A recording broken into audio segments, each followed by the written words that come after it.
Hello everyone, I'm Meteorologist Charlie Ironmonger. Thank you so much for joining me today for your 2 p.m. news and weather update from the First Alert Desk. I want to start out by talking about a fire that happened in Lenoir County after a lithium battery that wasn't being charged or wasn't even in use caught fire, leading to, again, this scene. Firefighters from several volunteer fire departments responded earlier this morning after a homeowner was awakened by smoke detectors and discovered a fire that started from a lithium-ion battery connected to a leaf blower. The battery had been sitting idle when it suddenly overheated and caught fire. No one was injured, but the blaze caused significant damage to the home. Now, Lenoir County Emergency Services Director Norm Bryson said the incident is a reminder of how unpredictable lithium-ion batteries can be and how important it is to store them safely.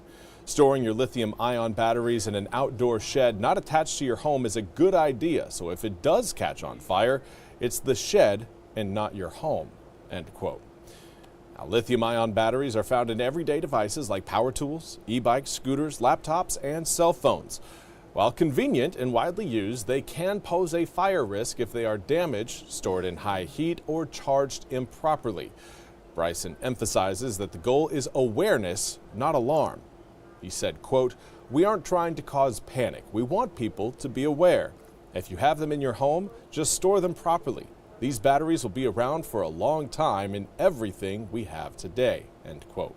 Now, he added that in this case, working smoke alarms made all the difference. Said, quote, "Smoke alarms do save lives. Everyone should have working ones in their house and make sure you are keeping them up to date," end quote. Fire officials recommend always using the charger that came with your device or one approved by the manufacturer, avoiding overnight charging and keeping batteries away from flammable surfaces.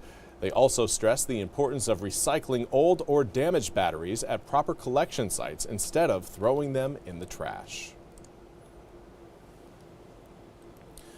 And now we want to turn our attention to space, where Chinese astronauts have now been stranded after space debris collided with their exiting spacecraft that would get them back to Earth.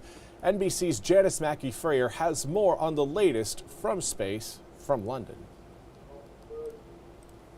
The Chinese astronauts were supposed to be back on Earth by now, and while the situation is different from the one that delayed 2 NASA astronauts by nearly 10 months, it isn't clear yet how or when the Chinese crew will be able to return. Their spacecraft was hit by what Chinese officials called a small piece of orbital debris. China's space agency saying in a statement that safety checks are underway. The 3-man crew just finished a 6-month rotation aboard the Tiangong space station and welcomed their replacements, even sharing chicken wings and steak from a newly delivered oven. But delays can take a toll. American astronauts Butch Wilmore and Sonny Williams were in space for nearly 10 months and said gravity really took a toll. It highlights the danger of man-made space debris known as space junk. Back on Earth, Chinese teams are running drills in the desert to prepare for the crew's return. Plan B is to use the spacecraft that the next crew was planning to take back, and then at some point sending another one up. Neither the astronauts nor Chinese officials seem to be in a hurry or willing to take any chances with a spacecraft that may be too damaged to make the journey back safely. Janice Mackey-Freyer, NBC News, London.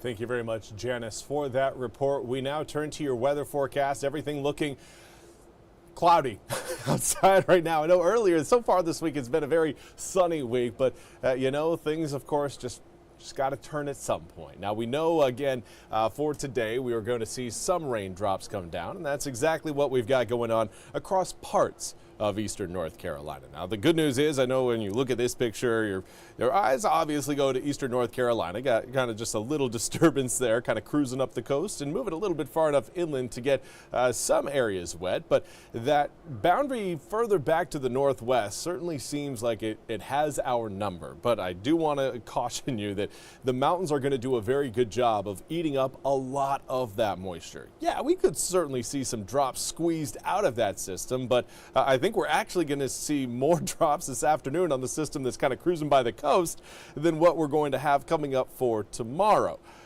Now again today, some light showers rolling across eastern North Carolina. Coming in at a good time though. We are in need of the drops throughout the east. Right now we've got a moderate drought to abnormally dry conditions being reported across almost all of eastern North Carolina. There are a few pockets right now that are outside of the drought, but then we also have a little spot that's still in the severe drought zone. Southern Halifax, eastern Nash, eastern half of Wilson County, northern Greene, western Pitt, and most of Edgecombe County right now under a severe drought. Now, current air temperatures right now reading right around the 70-degree mark. Some of us in the upper 60s, others in the low 70s, but the winds consistent. While the sunshine may have gone away behind some of the clouds, it is looking like we'll maintain the southerly winds through the rest of the day. Right now, wind speeds right around 5 to 10 miles an hour. Those will calm down a little bit more overnight tonight, but won't go completely calm. As we head through tomorrow, we will see more of a west-southwesterly wind that will be effective in bringing up our air temperatures, likely getting back into the mid-70s for tomorrow afternoon.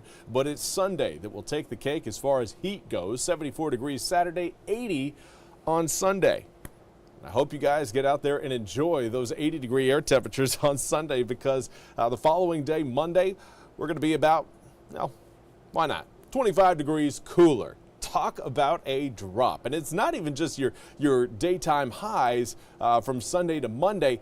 Overnight lows Monday night into Tuesday morning deserve your attention. We've called a first alert weather day because of the freeze that's expected across most, if not all, of eastern North Carolina. I say most because I do think the coast may stay a little bit above that freezing point. Those of you on the immediate coast in the Outer Banks, you guys may dodge freezing temperatures, but you may still see a frost as you wake up early Tuesday morning. The rest of eastern North Carolina, if you're not walking out to a beach at your feet as you walk out the front door, then I would again plan on freezing conditions as you wake up Tuesday morning.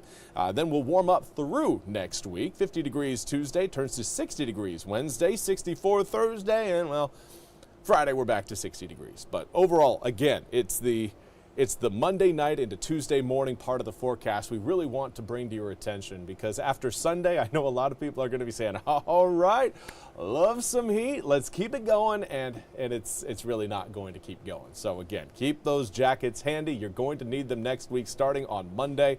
Of course, Sunday evening, if you're out and about, maybe going somewhere to watch some Sunday night football, make sure you bring a jacket, because there will be some showers and a few thunderstorms got to bounce it around eastern North Carolina. Well, that's all we have time for today's 2 p.m. news and weather update from the First Alert Desk. I want to thank you all so much for joining me.